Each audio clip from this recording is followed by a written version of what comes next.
matang mapanghusga. Laging hinahanap ay mali.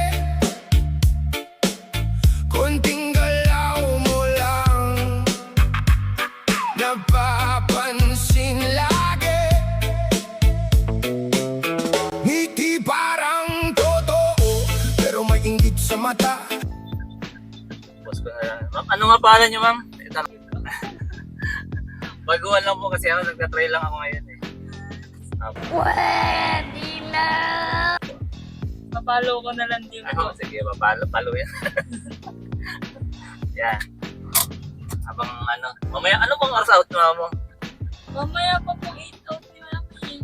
Mamaya pa? Opo. Alas 8 pa? Alas Opo. 6 pa lang, di isang oras kang mag-aantay, may get. Hindi po, pagtapos daw po ng nag-expect sa kanila eh, uwi na daw po kami. Kabali, hindi niya tatapusin yung oras niya. Opo, nagpaalam na po ata siya yan. Bali ma'am, ano nga pangalan niyo ma'am? Elmika po. Saan, taga saan po? Panatuan siya. Kabanatuan. Okay. Tapos, nag-aaral ka, no? Opo.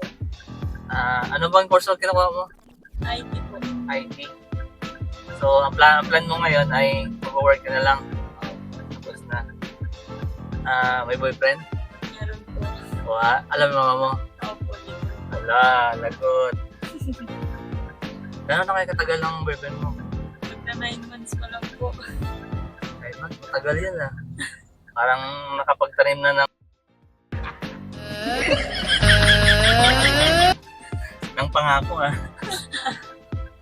Masaya ka naman. Taga saan yun? Taga doon din? Taga Kapanatuan dito. Taga Kabanatuan. Ano bang nagustuhan mo? Gwapo ba o ano? Gentleman po eh. Gentleman po. Paano kanya naligawan? Mag-classmate po kami, magkaibigan lang po nung una. Mga matang mapanghusga.